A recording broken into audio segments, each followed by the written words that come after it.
За ингээд дараагийн хэлтгэлээ сонсъё. Дархтууд ба ордостойг Чингис хааны тахилга гэх сэдвийг хончууд гэрэлт ЮНЕСКОгийн ивэлд ор нүүдлийн соёл иргэншлийг судлах олон улсын хүрээлэнгийн эрдэмчлэгээний ажилтан доктор гэрэлттэйг урья.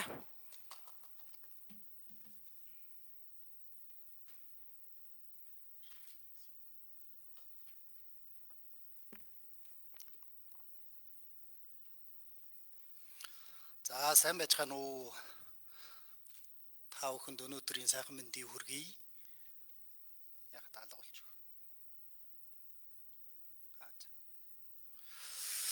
За миний ярианы сэдв бол бурхан халдан уултай нэг ойртож очихгүй. Ордост Чингис хааны тахилга болоод дархтын тухай ярьсан байгаамаа. Тэгээд яагаад би энэ тухай ярих болсон бэ гэвэл бурхан халдны тахилагч тэр ордостог Чингис хааны тахилагч тэр эртнээ түүхийн урт улбаатай саяхан нүдийн булга ярьлаа. Бурхан халдны тахилга бол одоогоос 800 гаруй жилийн өмнө дахигдж ирсэн юм түүхэн тэмдэглэл бол байгаа гэж байна. За Чингис хааны ордостог тахилга бол одоохон өдрөө бараг 700 гаруй жил уламжлагдж ирсэн иймэрхүү өнөө удаан түүхтэй юм тахилга байж байгаа юм. Ер нь бараг дасалдаагүй гэж хэлж болно. Тийм учраас одоо бид нь бурхан халдны түүх соёлыг ярихдаа тайлга тахилгын тухай ярихдаа бид нь мэдээж янда ордостохын Чингис хааны тайлга тахилгыг ус авч үжих нь зүйтэй юм болов уу гэд энэ тухайтай ярих гэж бодож байгаа юм аа.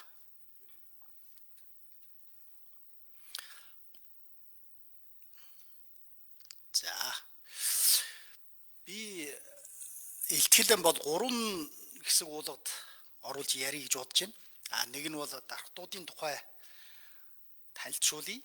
Дахиад ордостог Чингис хааны тахилга нь чухам ихэр яаж явагддаг юм бол гэдгийг дүгм танилцуулаад хамгийн сүүлд нь ордостог Чингис хааны тайлга тахилгын тухайтай үнэлэлт тэгчгээд бурхан халдны тахилгын тухайтай харьцуулж ярмаар байна. Тэгээд нэгдүгээрт нь бол дархтын тухай ярив. Ордост бол ийм нэг эжин хороо гушууна хороо суманд бол Чингисийн онгон гэж аялал жуулчлалын газар байна. За энэ нь бол үнэндээ бол сүүлийн үеэд бол ингэж нэрлэгдсэн байгаа юм. Яг түүхийн бичиг салтыг аваад үжихдээ хүрвэл тэрэн дээр нь бол 8 цагаан орд гэж нэрлэж байгаа юм. Тэгээд үндсэндээ бараг эжин хороо буюу эсвэл янда их эжин хороо гэж хүмүүс нэрлэдэг. Энэ хороо гэдэг үгийг танилцуулаад аваад хэлэхдээ хүрвэл одоо Ар Монголын нутгаар хэрэглэгдэж байгаа хүрээ гэдэг нэртэй бараг их л ойрхон адлавтар утгаар хэрэглэгдэж байна. Үндсэндээ ордост бол одоо засгийн нурднаа байгаа газар юм уу, бичиг дурсгалын соёлын голомт юм уу, дурсгалт газруудаа бол хороо гэж нэрлэж байгаа. Тийм учраас ижнээ хороо гэж байна. Эсвэл толоо ижнээ хороо гэж нэрлэнэ. Эсвэл засаг байрлаж байгаа юмда хангин гушуунах бол хангин хороо гэж байна. Отго гушуунах бол отго хороо гэж нэрлэгч үйл бол байдгаа. Тийм учраас энэ нэг хороо гэдэг үг бол иймэрхүү улбаатайгаар гарч ирсэн үг байна. Тэгээд сүүлийн үеэд бол мөн энэ ижин хороо байсан учраас нь одоо тэн дээр нь уул юм байсан жасаг гушуухан бол ижин хороо гушуу гэж нэрлсэн байж байгаа. За дараа нэг нь бол энэ дархад гэж нэг үл хүмүүс байгаа. Тэгвэл энэ дархад гэдэг хүмүүс бол Чингис хааны 8 цагаан гэрийг сахин хамгаалж янда тайлаг тахилгын гүйчд гэдэг хүмүүсийг одоо ерөнхийлөн нэрлэж байгаа юм. Үндсэндээ зөвхөн янда энэ Чингисийн 8 цагаан урдыг сахин хамгаалаад дахиад бас жогсохгүй янда ордсын өөр бусууд газар орнуудаар байж байгаа жишээлбэл толоо ижнээ шүтгэö юм уу эсвэл чагаан сүлдийн шүтгэөн эдгээрийн дахиж сахиж хамгаалдаг хүмүүсээ бас дархад гэж нэрлэж байгаа. Ийм учраас ядраа янда онцгойлон энэ 8 цагаан урдыг сахиж хамгаалдаг дахидаг хүмүүсээ бол үндсэндээ шар дархад гэж нэрлэж байгаа. Тэгээд шар дархтан бол үндсэндээ бараг чирэг дайны албанаас чөлөөлөгдсөн гайл татвар тушаадгүй иймэрхүү утгаараа янда дархан хүн гэсэн дархан эрэгтэй хүн гэсэн юм утгаараа дарахад гэж нэрлэгдсэн байгаа. Одоохон дөрөн бол юу вэ да? Чингис хааны 8 цагаан гэрийг сахин хамгаалж байгаа хүмүүсийн энэ дарахтын дотор бол янда үндсэндээ богдын дарахад болоод сүлдийн дарахад гэж хоёр хэсэг хуваадаг. Тус тусдаа доорон бол янда 8 яамдтай иймэрхүү зохион байгуулалтаар тайлбар тахилгын ажлыг хийж байгаа юм.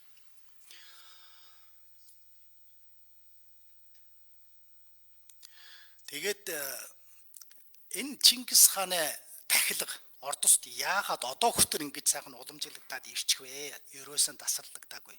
Энийх нь хамгийн нэг гол шалтгаан нь бол дээр юу вэ да? Энэ дарахад гэдэг энэ хамааралтын системийн тогтолцоогоос нь болоод байна да. Одоо хүртэл янда уламжлагдаж явж байгаа юм.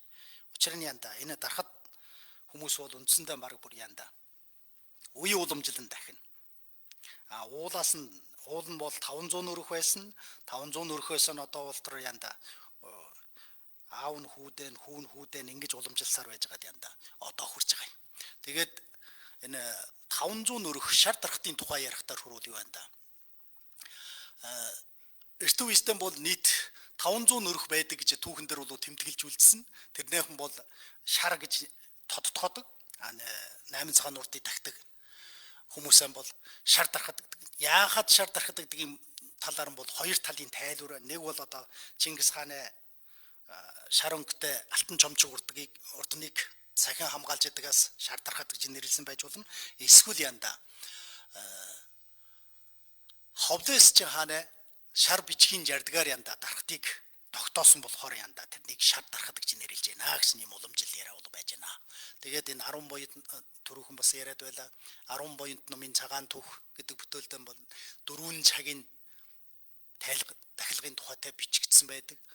Энүүнэ талаар одоо энэ сайн жаргал болоод шаралтай гойгийн бичсэн алтан урдаа тайлбар гэдэг номдор бол зөндөө цагаан бичиж байна. За дараад нь бол энэ дарахтын нутаг төсгөр болоод хүн амын талаар товч танилцуулъя. Чин улсын үеэс эхэлж янда дарахтын газар нутаг бол үндсэндээ ингээд тогтоогдсон байдаг. Тэгээд номын санд хадгалагдж байгаа тэр гар үчмлэр аваад ирсэн онны дунд тарсан тэр уламжилд яриагаар аваад утсан ч үндсэндээ баг бол иймэрхүү баруун хойноос эхлээд хаанаас хаа хүртэр гэсэн иймэрхүү газар зүйн байрлалыг бол нарийн тодорхой бичсэн байдаг. Одоо энэнийг би одоо нарийн уншихгүй. Дарахтын нутаг төсгөр бол үндсэндээ баг янда эргэн тойрон янда нэг 30-аад километрийн зайтай ийм газар орондор бол амьдардаг байна.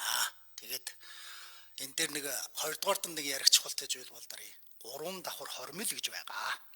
Дарахтын амьдарч байгаа.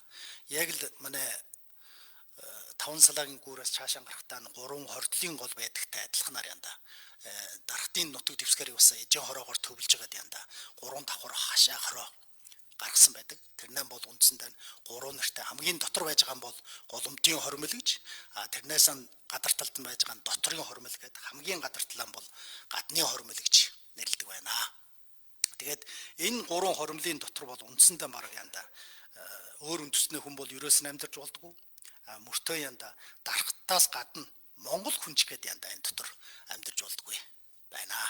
Тэгээд сүүлчийн үеэст бол мэдээж янда 1900 оноос эхлээд янда өөр бусууд монголчууд жишээ нь орж ирэх болсон, эсвэл янда хятад үндэстэн орох болсон. Дарахтуудын энэ системийн тогтолцоо нь бол суларснаас болоод янда дарахад хүмүүс гадшаа янда өөр хушуу нутгуудаар ичиж амьдрах болсон байна. Тэгээд хүн амын хувьд бол үндсэндээ дарахтууд бол уламжилдаар бол Ховлес хааны үеэс бол 500 өрхий тогтоолоо гэж байна. Тэгээд үндсэндээ бараг 1500-аас 2000 орчим хүнтэй юм дарахтууд байж исэн. Энэ дотор одоо мэдээж эрэгтэй эмэгтэй бүгдийг багтааж байна.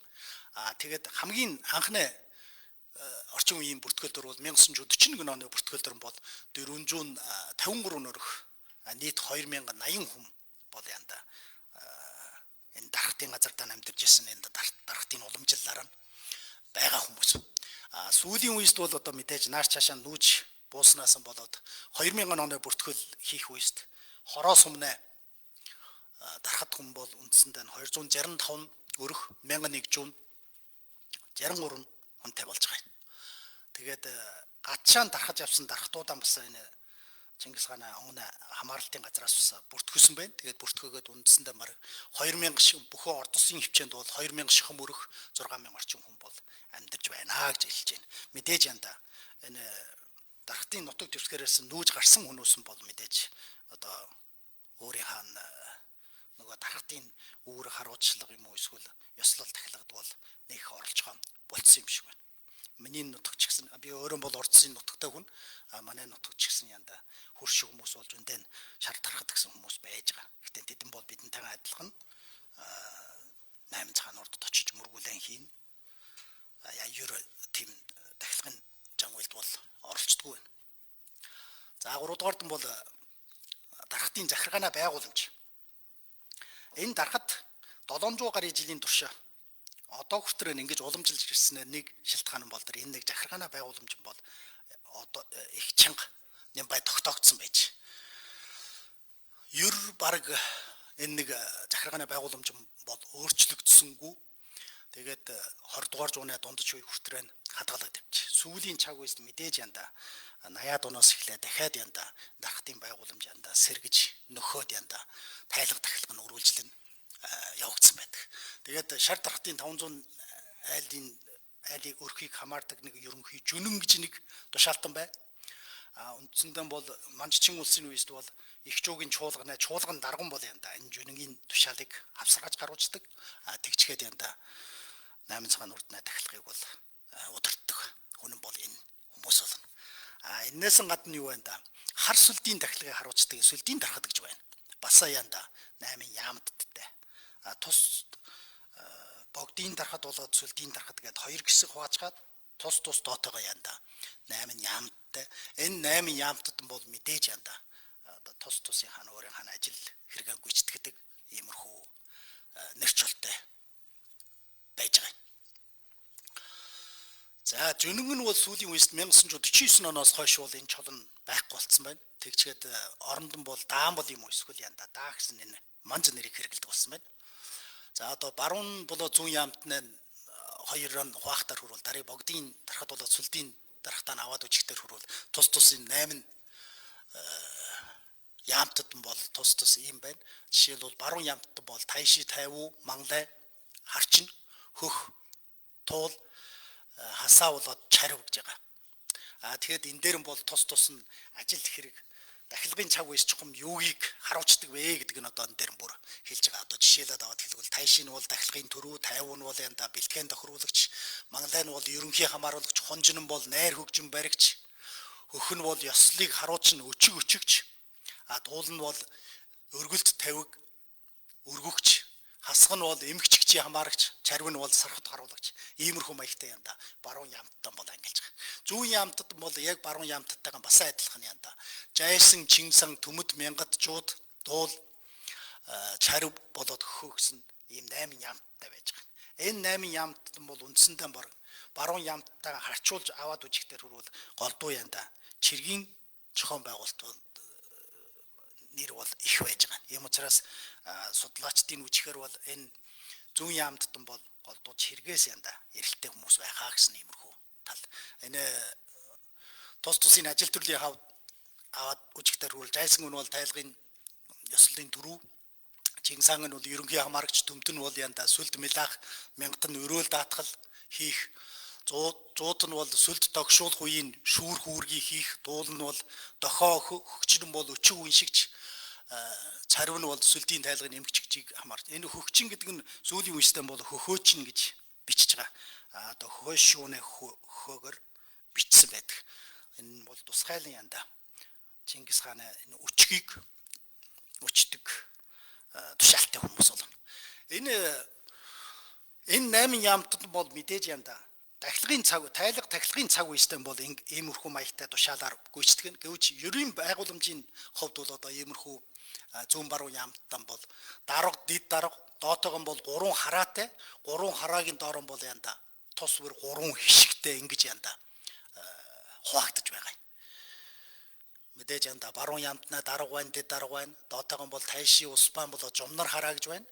Тус бүрдэн бол дараа тайшигийн гişиг, тайвуугийн гişиг, манглагийн гişиг, успан гişиг, ороод гişиг, хорчнор гişиг, зомнор гişиг, хатны гişиг болоо дуулын гişиг, Зүүн яамтанд бас адилхан янда. Тугчин, шилвчин, дуулын хараа гэд 3 хараа гаргаж байгаа. Тэгээ доотойгоо бас янда. Тус бүр 3 хишгтэй байж байгаа. Энэ бол дэр янда. Өдөр тутмын амьдралын ховд бол одоо үндсэндээ иймэрхүү зохион байгуулалтаар янда. Удирдах зохион байгуулдаг байна. Мэдээж янда. Энэ нь бол 80-аад оноос хойшоос сэргээд одоохондор үндсэндээ баг янда. Зарим хишг нь бол бас янда. Одоохондор дутуу байж байгаа. Иймэрхүү байдалтай. За Чингис хааны дахилгын тухайтай аваад хэлбэл үндсэндээ баг бүр мэдж байгаа. 10 буянд номын цагаан түүх юм уу, сувд ирэх юм уу, Чингис хааны алтан бичиг эдгээр зэрэг бичгүүдээр түүхийн бичгүүдээр бол бүр үндсэндээ бичигдсэн байсан. Хамгийн их яригадад байдаг бол төрүүгээр яригадад байдаг 4 цагийн хорим гэдэг хорим гэж нэрлэгдэх янда. 4 нь бол лин дахилга байна.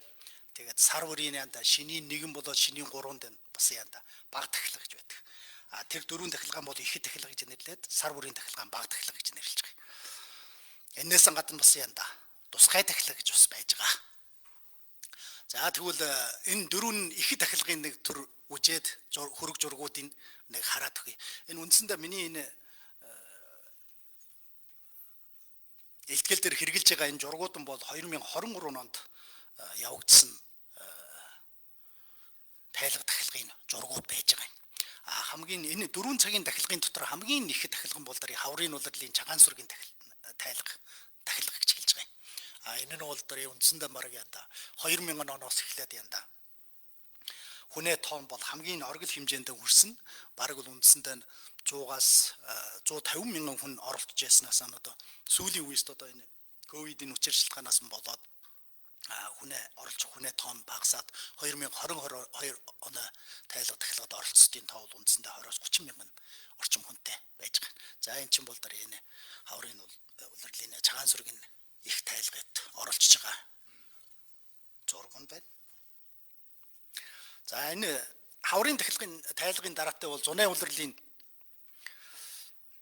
нуурын их тайлга юм уу эсвэл янда эсвийн тайлга гэж байгаа.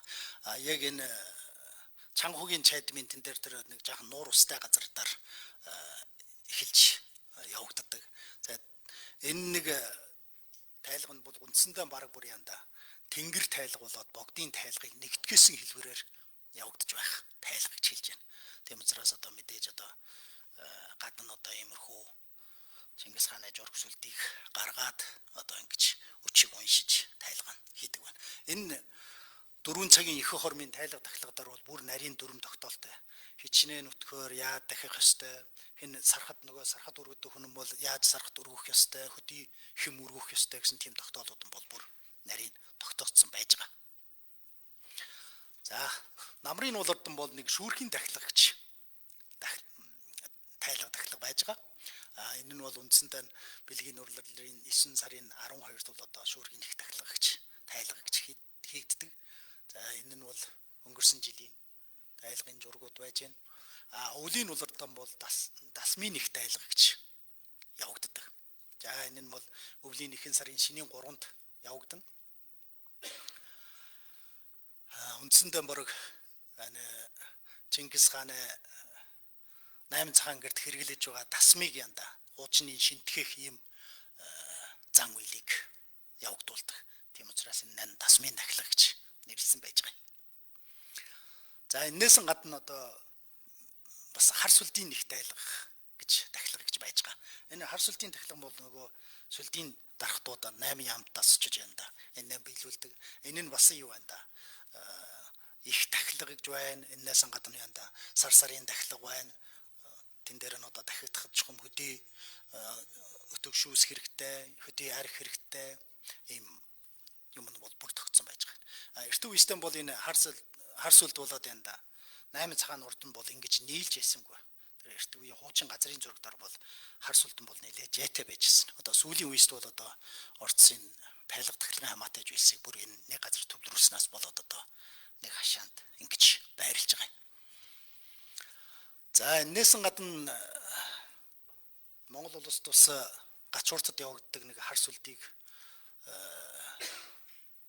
чингүүлэх ийм ёслол явагдаж байгаа. Тэгээд энэ үнтэй уялдуулаад би бас энэ хар сүлдийг тогшуулах тайлах гэж явагддагыг хэлье гэж. Одоо энэ жил чинь яг луу жил болж штэ. Орд улсд бол одоо луу жил болгонд янда нэг удаа янда хар сүлдийг тогшоолох ийм тайлга хийдэг. Хар сүлд чинь дөрвөн элчил сүлдтэй байдаг шүү дээ. Тийм учраас дөрвөн элчил сүлдэн бол эхний үеийнтэй бол одоо ил чуулганаар тойрлоо гэж хэлж байна. Сүүлийн үеист бол үндсэндээ уртсаар хязгаарлагдаад янда. Дөрвөн элчил сүлдэн дөрвөн зүгөөр рүү илгээгээд хушуу болгондор очиж янда. Хар сүлдийг ийм тогшоолох ёслолыг хийжсэн. Одоо мэдээж янда энэ жилийн намар өвлийн үеэр янда хар сүлдийг тогшоолох зан үйлийг одоо явуулах болно. За энэ сүүлийн үест одоо миний ойлгосноор бол энэ Монгол улсын батлан хамгаалах яамнаас явагдуулж байгаа энэ юу хар сүлдийг тогшруулах зан үйл гэж ярьж байна.